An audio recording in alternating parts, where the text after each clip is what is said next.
Hello guys, welcome back to my channel. अगर आप बालों में ऐसा कोई भी ट्रीटमेंट करवाने की सोच रहे हैं, जैसे कि स्मूथनिंग है, रीबॉन्डिंग है, नैनोप्लास्टिया है, बोटॉक्स है, केराबॉन्ड है, तो आप इस वीडियो को बिल्कुल भी स्किप मत कीजिएगा क्योंकि ये बहुत ही हेल्पफुल होने वाला है। मैंने अपने प्रीवियस वीडियो में बताया था कि मैं नैनोप्लास्टिया या बोटॉक्स में से कन्फ्यूज हूँ कि किस ट्रीटमेंट को करवाऊँ, तो मैं पूछ कर घर आ गई थी और उसके बाद मैंने इसकी पूरी हिस्ट्री को जानने के लिए बहुत सारी वीडियोज़ और बहुत सारी गूगल पे इन्फॉर्मेशन निकाली थी नैनोप्लास्टिया और बोटॉक्स की रिगार्डिंग। और इस सब के बाद मैंने डिसीज़न लिया कि मुझे मेरे बालों में नैनोप्लास्टिया करवाना है। एज़ यू कैन सी कि मेरे बालों में वॉल्यूम काफ़ी कम हो गया है। पहले भी बहुत ज़्यादा नहीं था, लेकिन जैसे जैसे एज बढ़ रही है वॉल्यूम कम होता चला जा रहा है और बाल बहुत ड्राई हो गए हैं। तो मुझे ऐसा कोई ट्रीटमेंट चाहिए था जिसमें मुझे हार्श केमिकल यूज़ ना हो।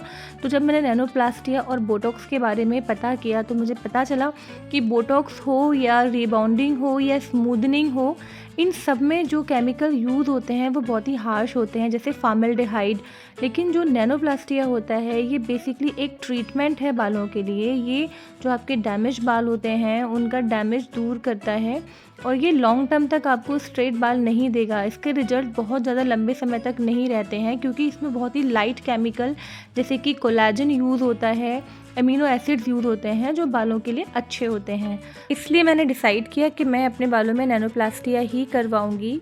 ऑल्दो मुझे बता दिया गया था कि जैसे स्मूदनिंग है उसका जो रिजल्ट होता है वो 1 से 1.5 साल तक रह सकता है, लेकिन जो नैनोप्लास्टिया है ये लॉन्ग टर्म तक नहीं चलता है क्योंकि ये एक प्रोटीन होता है जो आपके बालों पर लगाया जाता है और अंदर तक इसको पेनिट्रेट किया जाता है।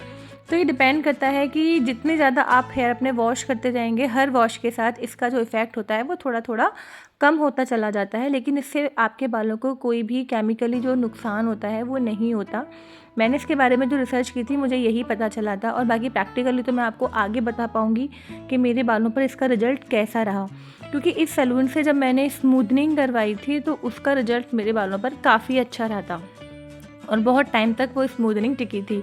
तो अब मैं देखती हूँ कि ये नैनोप्लास्टिया कैसा रहता है। तो इस ट्रीटमेंट के अंदर उन्होंने क्या किया था, क्योंकि मेरे बाल ऑलरेडी केमिकली ट्रीटेड थे, जो मेरे ऊपर की लेंथ थी वो तो मेरी नेचुरल थी, बट जो नीचे वाले जो बाल थे वो सारे केमिकली ट्रीटेड बाल थे। तो सबसे पहले इन्होंने मेरे बालों पर ये प्रोटीन क्रीम लगाई थी और इसको लगा के कम से कम आधे घंटे के लिए ये छोड़ देते हैं आपको। ये क्रीम जो होती है इसको अंदर तक पेनिट्रेट करना होता है अच्छी तरीके से। तो ये पूरे बालों पे इन्होंने लगाया और इसको आधे घंटे के लिए छोड़ दिया था। इसको रूट्स में नहीं लगाते हैं। तो आप कहीं भी ट्रीटमेंट करवाओ, इस तरह का कुछ भी करवाओ, तो ये ध्यान रखना कि किसी भी तरह का जो केमिकल है वो रूट में नहीं लगना चाहिए, क्योंकि वहीं से फिर सारा केस ख़राब हो जाता है। ये सुमन भाभी ये भी मेरे साथ गई थी, इन्होंने भी सेम ट्रीटमेंट ही लिया है नैनोप्लास्टिया। ये इनका सेकंड टाइम है नैनोप्लास्टिया, ये एक बार ऑलरेडी करवा चुकी हैं और इनका एक्सपीरियंस बहुत अच्छा रहा है। तो गाइस, जो प्रोटीन क्रीम मेरे बालों में लगाई हुई थी उसको अब वॉश कर दिया है और बालों को उन्होंने बिल्कुल अच्छे से सुखा दिया है। अब ये इस पर प्रेसिंग करेंगे, आयरन प्रेसिंग करेंगे, जिससे कि एक एक बाल स्ट्रेट हो जाएगा और इसके बाद फिर ये आसानी से मेरे बालों में कलर लगा पाएंगे, क्योंकि मेरे पैकेज में जो है वो ग्लोबल कलर भी इंक्लूडेड है, तो मुझे वो भी करवाना है। तो ये मैं वीडियो बना रही हूँ तो ये दो भैया देख रहे हैं, तो ये अपना भी इनपुट डाल रहे हैं कि चलो अच्छा है हम भी फेमस हो जाएंगे, वेल जोक्स अपार्ट। तो अब ये कलर लगाएंगे मेरे बालों में, लेकिन उससे पहले हार्ड प्रेस करते हैं। ये वाला स्टेप मुझे सबसे ज़्यादा ही ख़राब लगता है, क्योंकि मुझे एक तो बिल्कुल ज़्यादा जो एकदम पिन स्ट्रेट बाल हो जाता है वो मुझे पसंद नहीं है, और इस प्रेसिंग के बाद एकदम पिन स्ट्रेट बाल हो जाता है। बट ये करवाना ज़रूरी होता है क्योंकि फिर तभी ये पूरी लेंथ पर ढंग से कोई भी जो प्रोडक्ट होता है वो अप्लाई कर पाते हैं। एक और चीज़ जो मैं अपने एक्सपीरियंस से बोल रही हूँ, क्योंकि आप किसी भी पार्लर में ऐसा कोई भी केमिकल ट्रीटमेंट लेते हो तो वो आपको क्लियर मना कर देते हैं कि बालों में ऑयल मत लगाना और किसी भी तरह का कोई और प्रोडक्ट मत लगाना, लेकिन मेरा एक्सपीरियंस कहता है कि ऐसा कुछ नहीं होता। क्योंकि एक बार अगर आपके बालों में रिबाउंडिंग या स्मूदनिंग या ऐसा कोई प्रोसेस अगर हो गया तो जितने बालों में वो हुआ है उन बालों में कोई भी प्रॉब्लम नहीं होने वाली है, वो स्ट्रेट के स्ट्रेट ही रहेंगे। तो ऑयलिंग बिल्कुल मत छोड़ना, वरना बाल एक्सट्रीम लेवल पर ड्राई हो जाएंगे और बहुत ज़्यादा टूटना स्टार्ट हो सकते हैं।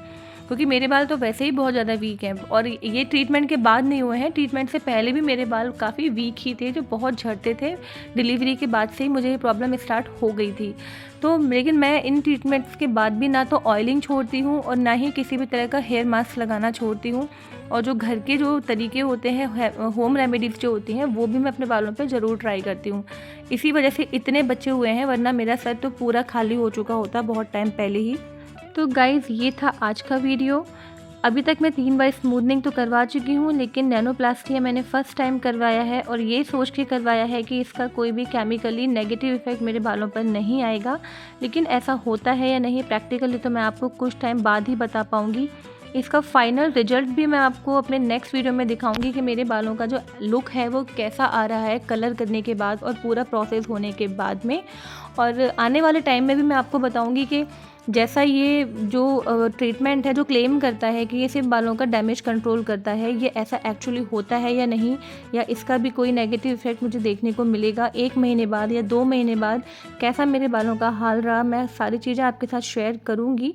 तो बने रहना मेरे चैनल पर। अगर आज का वीडियो हेल्पफुल लगा हो तो please do subscribe to my channel and must comment on the channel. And मिलते हैं नेक्स्ट व्लॉग में। Till then tata bye bye sayonara and take care.